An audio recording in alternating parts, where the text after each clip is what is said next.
我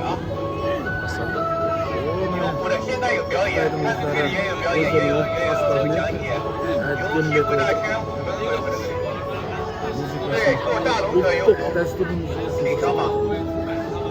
Осы музыканың арқасынан кезіндегі анандай орта ғасырдағы дамыған Қытайдың кезеңін елестеуге болады.